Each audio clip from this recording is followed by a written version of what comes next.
Hello there, it's James B in your face. This is my vodcast. It's a visual podcast every Friday.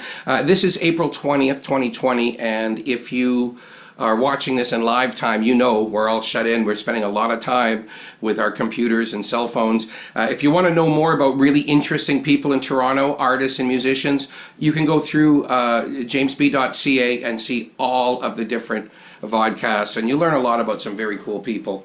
But I assume you have other things to do, and before I give you some suggestions on things to do in the next few days while you're shut in, how about this? A quick thank you to my sponsors who are not open right now. Old Mill Toronto's Homesmith Bar, Jazz Bistro and Lula Lounge. Can't wait till you're back in action.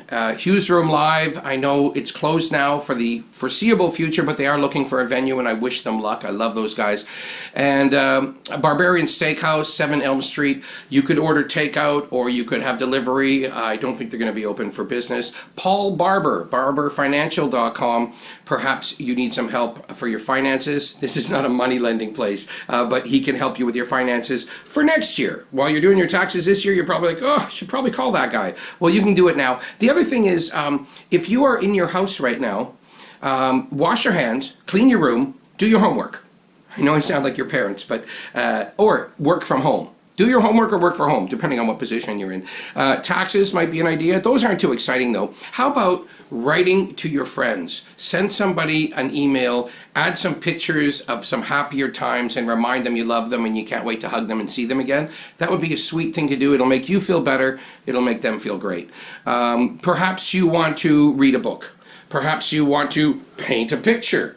This is Uncle Ernie. I don't mean Uncle Ernie from Tommy by The Who. I mean Ernie Coombs. Maybe you want to write your memoirs. I don't mean to be morbid, but I mean write your memoirs. Write about your life. Write about what you know. Maybe you want to do some needlepoint. I love needlepoint. But maybe you want to read a book. So maybe you want to read like Leonard Cohen. Maybe you want to read, oh, that's about Leonard Cohen, but his poems are in there.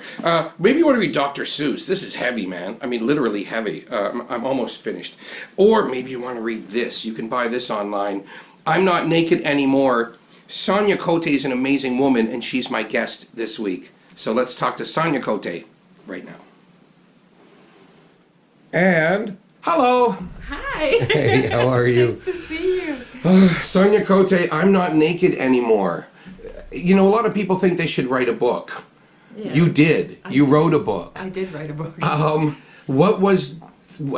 did this come about? How did you have the guts to write a book like this? Yeah, your life is not all roses, so... No, it's not. But I think the biggest drive I have in life is to impart something of note to people when I'm in their presence. And it sounds really cornball to say that, but that's actually, I think, why I'm here. And so who wants to go in this world with, an epitaph that said, oh, gee, what a hard life. I'd rather have an epitaph saying, she was friggin' amazing and she helped me, or I remember her, Yeah. It's not just being a performer that led me to do that. It's to help people. It's to show them that carrying that muse in you and honoring it in various artistic venues, which I've done, is vital to passionate living, and it really helps you through all the tough crap. Right. Yeah. And you always knew you had this drive? Like, there was always this through line through the book that you're going to keep making auditions, you're going to keep doing all these things while you're raising a kid and dealing with 8 million other... Yeah, that was fun. Like, dealing with a lot of drama but you're still always pushing forward, moving things ahead. Yeah, I did. Well, I had to. I did sink. I think 3 times in my life I did sink. The first 2 times it was suicide attempts when I was a kid. And those were really heavy stuff that I was going through. And then the 3rd time, I remember just waking up one day. I was about maybe 42, 43, and I just couldn't keep on going. And I stayed in bed for 3 days until finally a friend of mine called a girlfriend and said, I think we need an intervention here. And they literally got me out of bed and fed me and said, what's going on? I imploded. Mm-hmm. Some people explode. I imploded. And that was during a lot of the difficulties with my child's father. Yeah. It was, I mean, It's- I've known you for so long, and you remember that period. Well, I actually remember the first time I met you, and you were so frank with me. You asked me a question. I don't know if you'd remember this. I remember when I met you. Yeah. I remember I met you in like 1991 or 92 at For Your Eyes Only. Right. Yeah. I remember that vividly. I remember what I was wearing. And I you remember asked what me you a were question. wearing. Yeah. You told me that you wanted to be a professional singer, Yes. and you weren't sure if you should be a dancer or a singer. That's right. And And you said both. yeah. And this was like long before burlesque and Oh yeah, cabaret. yeah. It and wasn't. all It that wasn't as stuff. accepted as it is now. No. But I did say, I remember this. Just saying, if anybody has a problem with you dancing to pay your bills, Yeah. this is not. This is not doing other crazy things. You're not robbing banks. You're not hurting anybody. Said if anyone doesn't get this in the arts, they're not worth working with. But it was a different time then. Like then, you know, imagine my surprise when I quit stripping in '94, and all of a sudden, By 97, 4 or 5 years later, yeah. burlesque is like the big thing, and I get called back, and I'm like, really? Like now I've got corporates booking me to take my clothes off, and I just thought this is so bizarre. Like who would have thought the world would have changed like this, right? So now all of a sudden everybody wants to be a stripper and a pole dancer. How old is your daughter? She is 19. She just turned 19 now. So how is that? It's weird. It's like, you know, she's in that phase right now where it's like, you know what? I'm going to do my own thing. And, you know, she's in Montreal and I'm in Montreal part-time because I'm still a mama bear, but also because I have a great agent over there and I'm working still. So I'm auditioning and working in both cities, Toronto and Montreal. But she's kind of like this otherworldly creature. She's taller than me. She's very blonde, so she looks totally different than me. Like nobody would know that she's my daughter, which delights her tremendously. Actually, you look young and she looks mature, so you look like roommates. Thanks. I'll pay you later. Yeah, she's a human being that I am in awe of, and I think you just get lucky. I don't think that this is something that is. I crafted a lot of that stuff. It's true. It's like a pinball machine. You just keep them in the game. But at the end of the day, she came in smiling, literally. And she is that person. So, but Montreal offers her a way away from me and away from, you know, oh, I'm living under the shadow of Sonya Cote as my mom. Yeah. Because a lot of people know me. And is she doing that same kind of business? She's not. She's not being an actress. She's not. Wow. She is a great songwriter. Yeah. She does not want to perform. She wants to sell her tunes. But she is in advertising. I put her in a co-op here for her high school at Orange Makes, where they make commercials and stuff. She loved it. And she proved herself. So now she's off to Concordia to do communications and creative writing. And When you God knows wrote what. this book, did you think about her? Because you must know that, oh, my daughter is going to actually read this book. Yeah. And I thought, well, she didn't read it. She read parts of it. I think it was... I knew that she wasn't going to read the whole thing, and I knew she has her own versions, as we all do. So I afforded her that. But I think she was trusting of me and knew that I had to get it out. I also led a lot of my life for the last 19 years, undoing a lot of what we've been doing to women in the entertainment industry, outside of the entertainment industry. So she knew it was vital that I write this, and to heal the relationship with my mother. Well, that's amazing because... I didn't want to pass it down, right? Right. I Well, wanted to when I write read that. this book, it's so heavy at parts, and I'm not going to be a spoiler. People have to read the book. But it's so heavy at parts, it makes me really angry. Some people, I know who they are. Some people, I don't.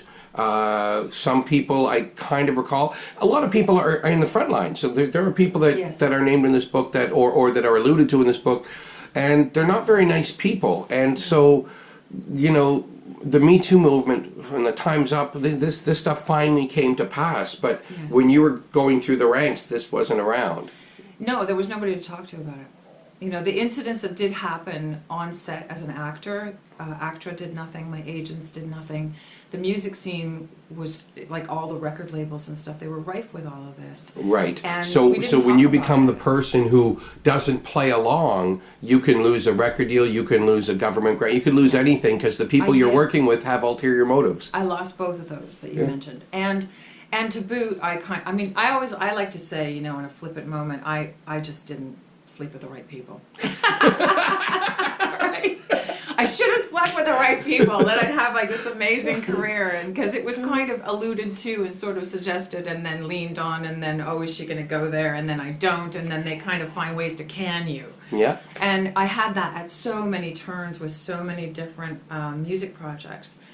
And I guess I just slept with all the wrong people.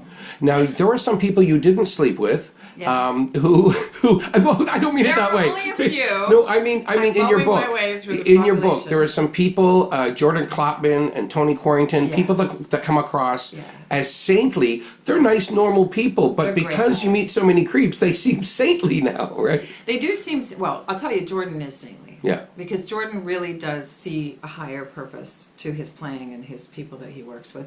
Tony is a phenomenal writer, and in fact, I think he should be in the Hall of Fame here. Yeah, I really agree. do. I agree. He's so prolific. He's so unbelievably Every style of ingenious. music. Every style Ask of him music. to collaborate and he'll just say yes. That's right. Right. Yeah. Yeah. He's a yes guy. for Amazing sure. guy. And I loved. I wasn't crazy about the production of the albums that he did for me. I think he produced it like a jazz man. Mm-hmm. I would have liked to have had a producer that was producing for a chick singer. There's a difference now, and I didn't know that at the time. I wasn't able to compare. Right. I But the didn't know how to songs were ask. strong, right? Songs were Yeah. amazing. And the songs will stand the test of time. And if it's on a guitar or a full band or a friggin' orchestra, it holds up. Right. Every note that he wrote in those melodies and the lyrics that he wrote hold up. Yeah. You also had nice things to say about, I'd say, a fairly anonymous man who I know very well, who really helped you out, kind of out of nowhere, just out of the goodness of his heart. Said, "You seem like a nice person. Why don't you go sing some jazz?" Who was, oh, Aaron. My God, Aaron. There's a few people that were like that. I met him under some rather unusual circumstances, and he just immediately went to, how can I help you mode. So Aaron Barbarian is one of, I would say he's the musical mensch behind the scenes here in the city. He has helped a lot of people just by giving them avenues in which to do their art. But also he's just kind of like a stand back and enjoy the moment kind of guy. There's no pressure or weirdness. We became friends instantly. Right. And I was grateful for that. I needed a friend at the time. Also, you were at a convention out west, and Richard Flohill was another one of those guys who took you under his wing with no ulterior motives. None. In fact, to this day, I'm friends with him over 30 years. He was just in my apartment in Montreal. We're hanging out together, seeing this wonderful young singer named Lauren Taggart, who's just, keep your ears open for her. He met me, and he kind of rescued me from a moment. I was literally crashing the CCMAs, as a lot of young artists do, just arriving. I was like, here I am, I've got great songs. I have nowhere to sleep, I have no money, I have nothing to eat, but here I am. And he literally took me under his wing. And I sat beside, I was sitting beside Shania Twain and Randy Bachman at this massive dinner, and going, how did I get here? And all of a sudden doors were opening for me, and it was him. That is a very familiar story for me when I was in south of France. The same things. Is that right? I crashed something, and 3 or 4 people, one of them was Richard, but a few people just help you move along, introduce you to some people, That's right. and get the ball moving. Isn't that the point, though? It's really amazing. So you've done so much voice work and so much regular. I saw you as like a bank lady in a commercial, and I believed it. I saw you in the Viagra ad. Is absolutely riding a bicycle. that is a wonderful ad. Shot Whoever came up with Uruguay that, in February. Let's go down to Uruguay for a week and ride a bike. Okay. Now, I believe yeah. you were in that ad with Lynn Tremblay. Tremblay. Her and I, we both auditioned for it the same day, and I said, wouldn't it be phenomenal if we got this together and we could just have and we did. So it was like the 2 French English chicks, the singers and the dancers, and she's the singing, dancing woman getting off a bus and twirling her umbrella. Yeah, and I always thought if there was a new version of Holiday Inn, that would be you. That would be you two, you and Lynn Tremblay singing sisters. I know. We've done shows together at Théâtre Français. We did a really, really great review of a lot of French stuff, like Josephine Baker stuff and Piaf stuff, of course. Yeah.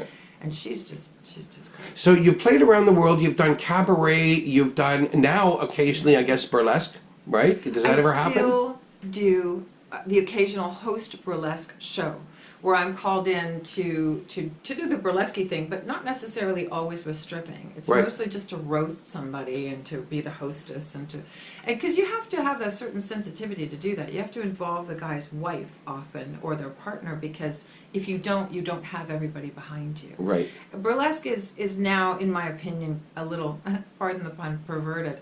It's kind of moved away from its original intent, which was political satire, really. Right. So the nudity was only a punchline.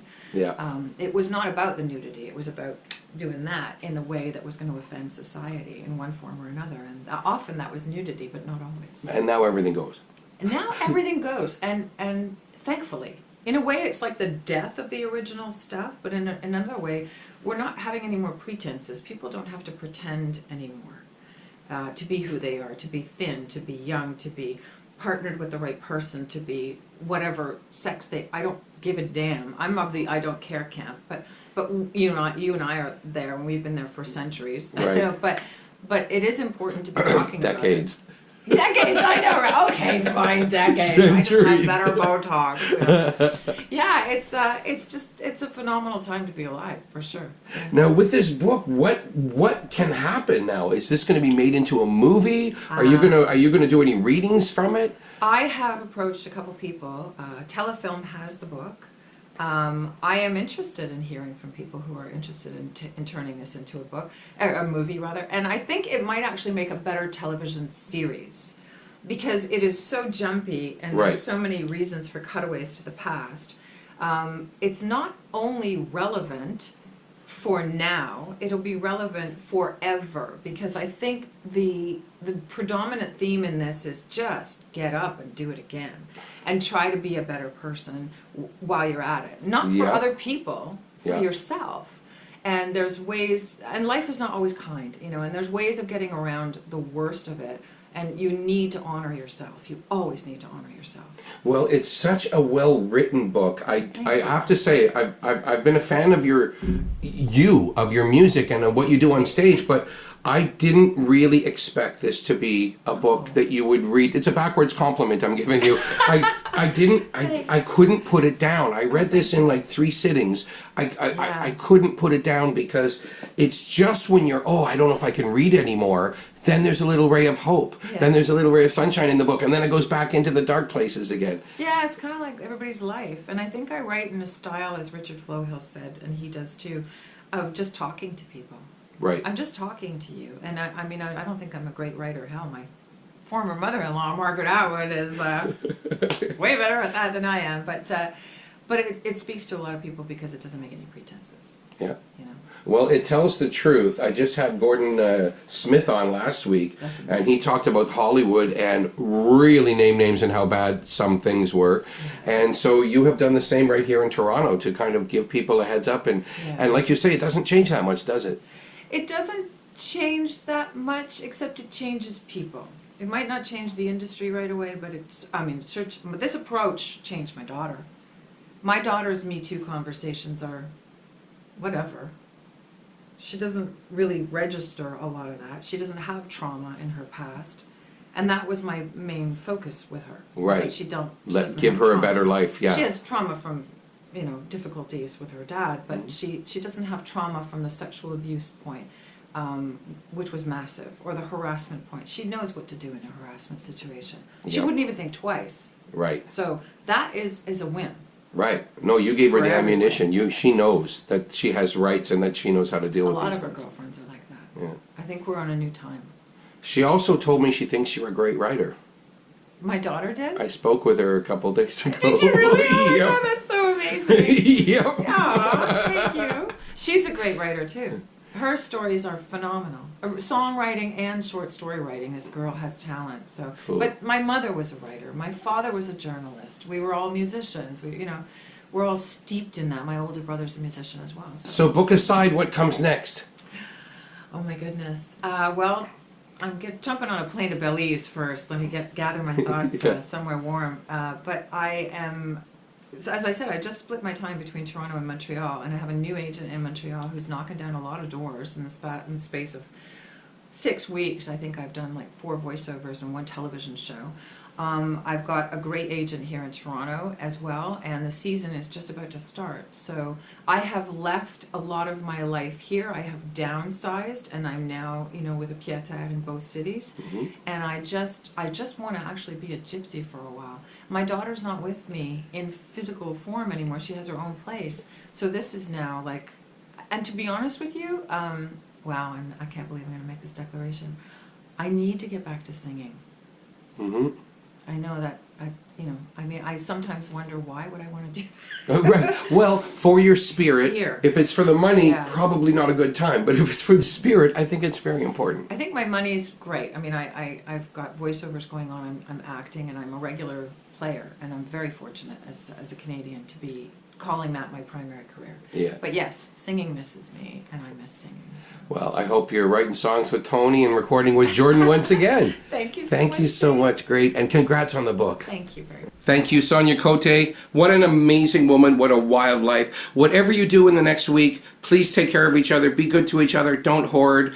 Share the love, even if it is just by emails and phone calls. And I will see you next week. Adrian Ferrugia, the great pianist, is my guest, another person that I pre-recorded. And speaking of piano, tonight, Friday, April 20th, 8 p.m., I'm going to be doing a live salon from my house. It's just me and a piano player. We're 6 feet apart. I wipe off the piano. The piano player does an amazing show. I won't tell you who it is yet because I've got 3 lined up and I don't know who's coming Friday. But I'll be doing this for a little while to keep sane. And you can just join in and watch a great concert for free. That's Instagram, Jaymz B Says, and that's Jaymz B S-E-Z. Thank you very much, and we'll see you next week.